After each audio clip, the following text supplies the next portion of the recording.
नमस्कार दोस्तों, a warm welcome to all of you in Dr. Seema's channel, Dr. Seema's Med Talks।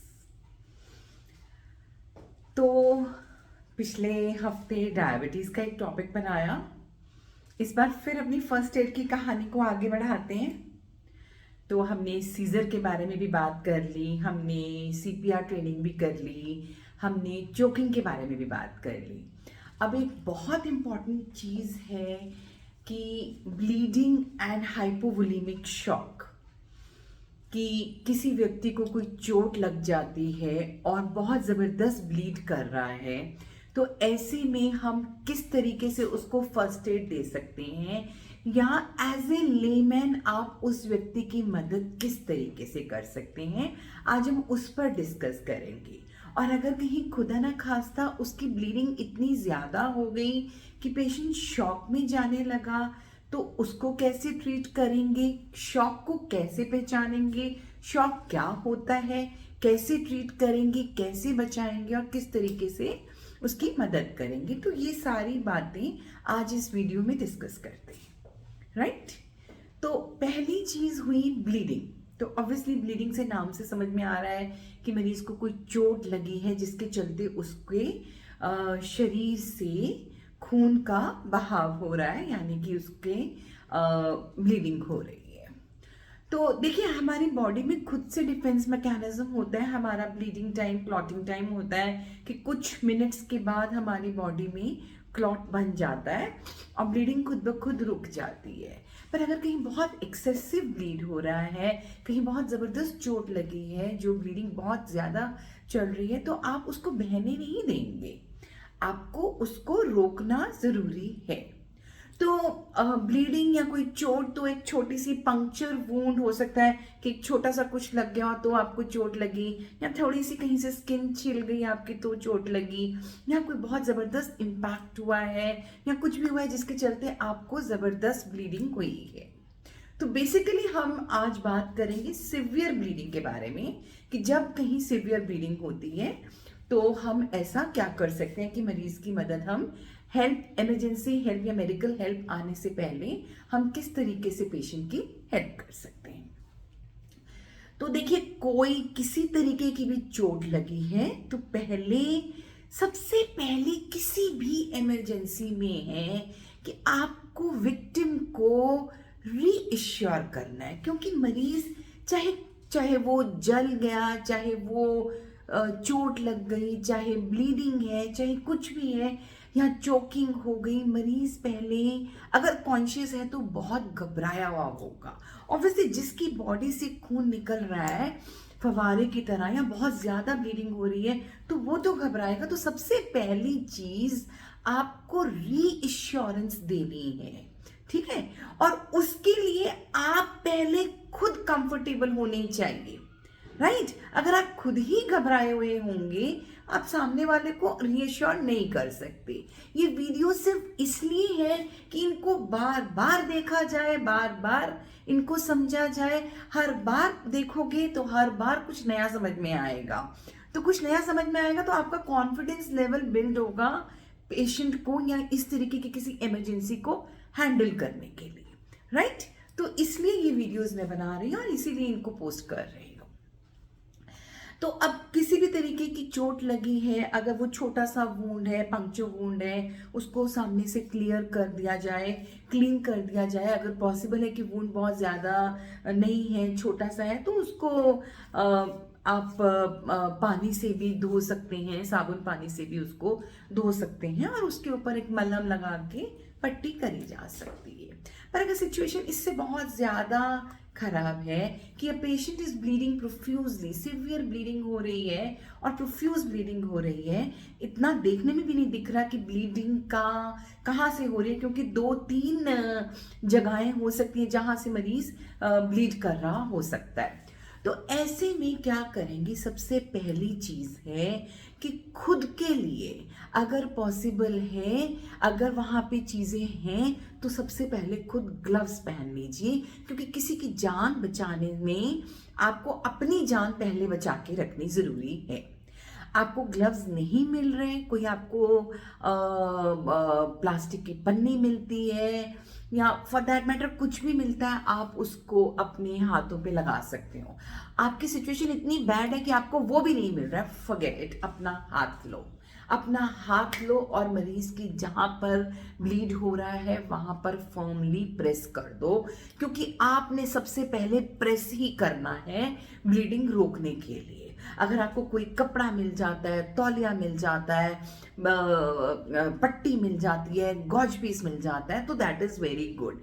नहीं मिलता तो आपका अपना हाथ है, फिर भी ब्लीडिंग हो रही है या किसी और जगह से भी हो रही है, मरीज कॉन्शियस है, तो मरीज का भी आप यूज कर सकते हैं। सपोजिंग उसकी बाजू पे लगी है, उसकी टांग पे लगी है, तो उसका भी हाथ का प्रेशर आप ले सकते हैं। तो the first and foremost thing is that you have to put pressure, जहां से खून बह रहा है उस जगह को प्रेशर डाल दीजिए और कस के प्रेशर डाल दीजिए, और उसको एटलीस्ट 8 to 10 मिनट्स तक वैसे ही रहने दीजिए।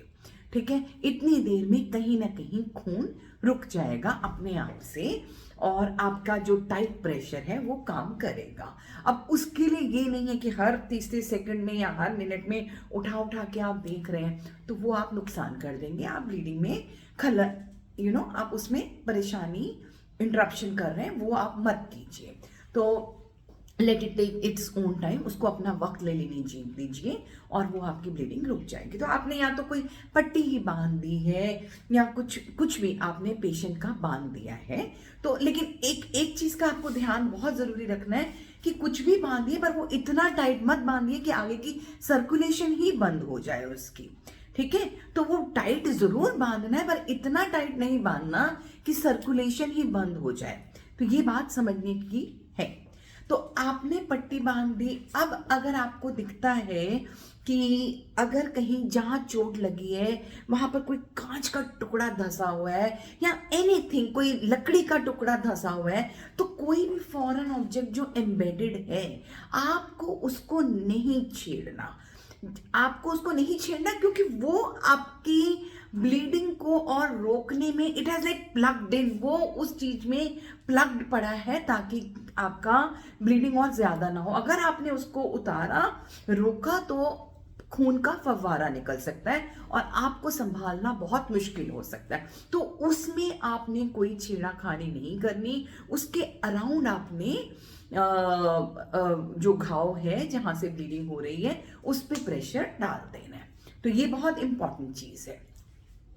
दूसरी चीज है, अगर आंख के आसपास कुछ एम्बेडेड है या हेड इंजरी हुई है और आप फील कर सकते हो कि यहाँ आसपास कुछ सूजन हो रही है या कुछ स्पॉन्जी स्पॉन्जी हो रहा है, आपको लग रहा है कहीं कोई क्योंकि ब्लीडिंग इतनी हो रही है आपको नहीं पता चल रहा, तो आप क्या करेंगे कि एक डोनट टाइप की पट्टी बनाएंगे, यानी कि जो बीच में ऐसे वो खुली है, ये जो साइड का एरिया इधर पट्टी है, तो आप उसको सर के ऊपर इस तरीके से रख देंगे ताकि जो बीच का एरिया है वहां जो उसकी जो अगर हड्डी टूटी है या कुछ भी हुआ है वो उस पर इंपैक्ट नहीं कर रहा, आसपास की जो जोरदार ब्लीडिंग है वो उस पर इंपैक्ट कर रहा है और उसको उसने रोक लिया है। तो ये चीजें बहुत जरूरी है। तीसरी चीज, अगर सपोजिंग किसी पेशेंट की नाक से खून आ रही है तो क्या करेंगे, पेशेंट का सर आगे की तरफ, पेशेंट का सर आगे की तरफ, ऐसे नहीं पीछे कर दे रहा, ऐसे पीछे करने से वो सारा जो ब्लड है वो अपनी सांस की नली में भी एस्पिरेट कर सकता है और उसके पीछे पीछे पूरा पोस्ट नेजल ड्रिप होगा या वो ब्लड पूरा का पूरा अंदर ले सकता है। तो ये गलती बिल्कुल मत कीजिएगा, आप उसका सर आगे की तरफ लीजिए और ये जो नाक का जो फ्लैशी एरिया है, बोनी एरिया के नीचे जो फ्लैशी एरिया है, इसको यूं आप पिंच करेंगे और टाइट पिंच करेंगे और इस पिंच को कम से कम 10 मिनट तक आप रखेंगे। कम से कम 10 मिनट तक आप उसका सर आगे करके पिंच को रखेंगे so that the bleeding stops and it will stop. ठीक है, तो नेजल ब्लीड हो तो आपने इस तरीके से करना है। अब सवाल उठता है, पेशेंट को थोड़ा सा वार्म अप भी रखो, अ, उसको कुछ कंबल उड़ा दो या कुछ भी स्वेटर पहना दो या चादर उड़ा दो या कुछ भी उसका इस तरीके से उसको वार्म अप रीअश्योर करके रखो। ब्लीडिंग के ऊपर एक प्रेशर डालो, पेशेंट को थोड़ा वार्म अप रखो, और जो उनकी चोट है उसको आप हार्ट के लेवल से ऊपर, सपोजिंग हाथ में इधर चोट है तो हार्ट के लेवल से ऊपर एरिया को रेज करो, या टांग पे चोट है तो उनकी टांग को ऊंचा उठा लो। ऊंचा उठाने से क्या होगा कि ब्लड सप्लाई उनकी स्लो हो जाएगी, तो ब्लीडिंग अपने आप ही कम हो जाएगी। अब आप देखते हैं कि थोड़ी देर के बाद मरीज जो है बहुत डिजी हो रहा है, चक्कर आ रहे हैं, पेल होता जा रहा है और हार्ट बीट फास्ट हो रही है, और ऐसे लग रहा है कि मरीज फेंट होने वाला है या फेंट हो ही गया है ना। तो ये एक ऐसी सिचुएशन है जिसको कि कहेंगे कि पेशेंट शॉक में चला गया है और या वो शॉक में जा रहा है। तो कोशिश ये रखनी है जब आप इस तरीके की ब्लीडिंग के केस को ट्रीट कर रहे हैं कि मरीज शॉक में ना जाए। इस शॉक को कहते हैं हाइपोवोलेमिक शॉक, क्योंकि जब खून बहुत ज़्यादा गिर रहा है तो वॉल्यूम उसका कम होता जा रहा है और उसके ब्रेन में ब्लड सप्लाई कम हो रही है, ऑक्सीजन सप्लाई कम हो रही है, तो पेशेंट शॉक में जा सकता है। तो ये सिचुएशन पे हमारी नज़र पूरी तरीके से होनी चाहिए कि मरीज शॉक में ना जाए। इसके लिए आपने उसका हेड एंड एलिवेट कर, सॉरी, उसकी जहाँ पे भी चोट है उस एंड को एलिवेट करके रखना है उसके हार्ट लेवल से ऊपर, और उसको किसी भी गर्म कपड़े में पेशेंट को वो हीट देनी है, क्योंकि बॉडी से बहुत ज़्यादा हीट लॉस हो रही होगी। तो इस तरीके की आपको उस पर ध्यान रखना है जब तक कि आपकी एम्बुलेंस या मेडिकल हेल्प ना आए, ठीक है। और इस टाइम पे आपने उसको कुछ खाने पीने को एज सच नहीं देना है, और जल्दी से जल्दी करके इमरजेंसी हेल्प या मेडिकल हेल्प को बुलाना है। और अगर कहीं पेशेंट बेहोश हो जाता है या फेंट हो जाता है तो आपको उसका सीपीआर करना पड़ेगा फिर से, जो कि मैंने पहले भी बता रखा है। बेसिक लाइफ सपोर्ट ट्रेनिंग जैसे होती है कार्डियोपल्मोनरी, फिर रिससिटेशन करनी पड़ेगी आपको, चेस्ट कंप्रेशंस और रेस्क्यू ब्रीदिंग करनी है जब तक कि मेडिकल हेल्प आपके पास ना आ जाए। तो हैवी ब्लीडिंग में ये 3-4 चीज़ों का ध्यान रखना है, और यही आप कर सकते हो एक मरीज की जान बचाने के लिए मेडिकल हेल्प के आने से पहले, राइट। तो अगर वीडियो अच्छा लगे तो प्लीज़ इसको लाइक, सब्सक्राइब और शेयर कीजिए। आपके साथ आपकी दोस्त doctor Seema from doctor Seema Smith talks.